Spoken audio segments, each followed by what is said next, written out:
اللہ وبرکاتہ 2024 میں عازمین حج کو 2 دشواریاں ہوئی.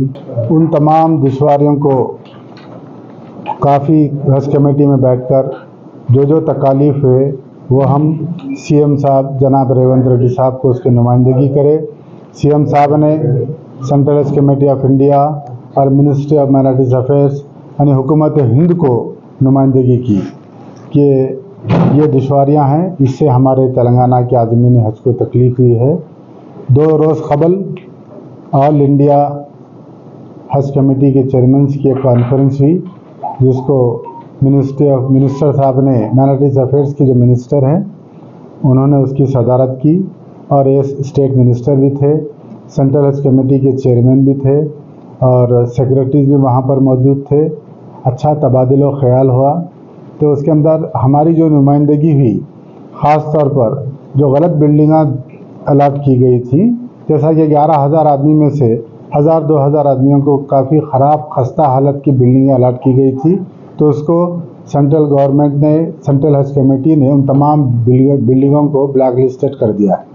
وہ بلڈنگوں کو آئندہ حکومت ہند کرائے پر نہیں لے گی. اور انہوں نے کہا ہے آپ کے پاس اور بھی کچھ شکایتیں ہیں جس میں جو بلڈنگیں خراب ہے، جہاں پر سہولیات نہیں تھے، وہ بلڈنگ نمبرز بھی ہم ان کو دیے تو انشاءاللہ وہ بھی ہم بلیک لسٹڈ کر دیں گے. اور دوسری بات، مین جو کردار ہوتا ہے وہ خادم الحجاج کا ہوتا ہے، تو اس کے اوپر بھی نمائندگی کی گئی تھی کہ 100 عازمین پر ایک خادم الحجاج کو رکھے. تو central Hajj committee of India نے 150 خادم الحجاج پر 150 عازمین پر ایک خادم الحجاج کو مقرر کیا گیا ہے. اور ان سے ہم خواہش کیے ہیں کہ ہمارا خادم الحجاج جو یہاں سے جائے گا، ہمیشہ یہاں سے جاتا تو تلنگانہ کا رہتا، سعودی عرب پہنچتے تو انڈیا کا ہو جاتا. تو میں نے یہ خواہش کی ہے، باضابطہ لکھت ہم نے نمائندگی کی ہے کہ یہاں ہم 150 آدمی اس خادم الحجاج کو نام بدل کر انہوں نے حج انسپیکٹر رکھا ہے. تو وہ حج انسپیکٹر کو 150 آدمی ہم یہاں تفویض کریں گے. یہاں ٹریننگ کیمپ میں ان کے ساتھ رہے گا، پلین میں ان کے ساتھ رہے گا، بلڈنگوں میں ان کے ساتھ رہے گا. وہی خادم الحجاج آ کر ان عازمین کے ساتھ واپس حیدرآباد ایئرپورٹ تک اس کی خدمت ساتھ رہے گی.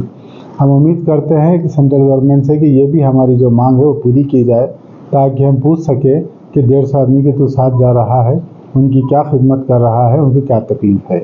اور دوسری بات، وہاں پر سینٹرل گورنمنٹ نے اچھے ہیلتھ کیمپس لگا رہے ہیں، دیگر اور بھی بہتر انتظام اس سال وہ کر رہی ہیں. ہم اسٹیٹ حج کمیٹی کی طرف سے مطالبہ کر رہے ہیں کہ ہمارا بھی کنٹرول روم، ہمارا بھی اسٹاف جو حج نہیں کرے گا وہاں پر عازمین حج کی خدمت کرے گا، ہمیں کنٹرول روم لگانے کی اجازت دی جائے، ان کو ویزا مہیا کیا جائے اور ان کو بھیجیں گے یہاں سے ایک ٹیم جو ہمارے اسٹیٹ کے لوگوں کو نمائندگی کرے گی.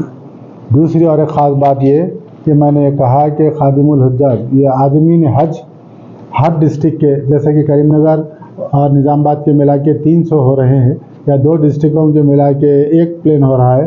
حیدرآباد میں بھی جو ہے الگ الگ ڈسٹرکوں کے، الگ الگ جگہ کے، ہر ڈسٹرکٹ کے 1 پلین میں اگر بھیجا جائے، کیونکہ تربیت بھی ایک جگہ ہوتی ہے، پلین میں بھی ایک جگہ ساتھ رہیں گے، بلڈنگ میں بھی ایک جگہ ساتھ رہیں گے، تو عازمین بھی ایک دوسرے کی ساتھ دے سکیں گے، ایک دوسرے کی مدد کر سکیں گے تاکہ اس پہ کوئی دشواری نہ ہو. یہ بھی ہم مانگ رکھے ہیں. ہم امید کرتے ہیں کہ فلائٹ شیڈیول بھی جو بنے گا ڈسٹرکٹ وائز بنے گا، اس کے بعد اسٹیٹ وائز بنے گا، اس کے بعد جو دوسرے جانے کے جو دوسرے اسٹیٹس کے لوگ ہیں ان کو بھیجنے کا سوچا گیا ہے. اور خاص بات یہ ہے آج کی پریس کانفرنس کی، جو ویٹنگ لسٹ تھی 1631 آدمی جو ویٹنگ لسٹ میں تھے، وہ بھی ان کا بھی جو ہے نام آ چکا ہے. نہیں قریب 2500، ابھی 800 باقی ہے. انشاءاللہ آئندہ مہینہ 2 مہینے میں وہ بھی کلیئر ہو جائیں گے. اب فی الحال کل 1631 آدمی کا نام کلیئر ہوا ہے. ان تمام لوگوں کو میں مبارکباد پیش کرتا ہوں. ان سے میں خواہش کرتا ہوں کہ 2,72,300 روپئے فوراً جمع کرا دیں، اور سعادت حج ان کو نصیب ہوئی ہے تو فوراً جمع کرا کر اس کے اندر شامل ہو جائیں. اس کی آخری ڈیٹ ہے، کیونکہ جو فرسٹ انسٹالمنٹ پے کرے ان کو بھی سیکنڈ انسٹالمنٹ پے کر دینا ہے تب تک. اور جو 1631 آدمی کا نام آیا ہے ان تمام حضرات سے بھی خواہش ہے کہ 16 دسمبر سے پہلے وہ جو ہے 2,72,300 روپئے جمع کرا دیں. محرم کوٹے یہ صاحب محرم کوٹے کا بولیے یہ جیسا صاحب آپ کی اجازت جی جی یہ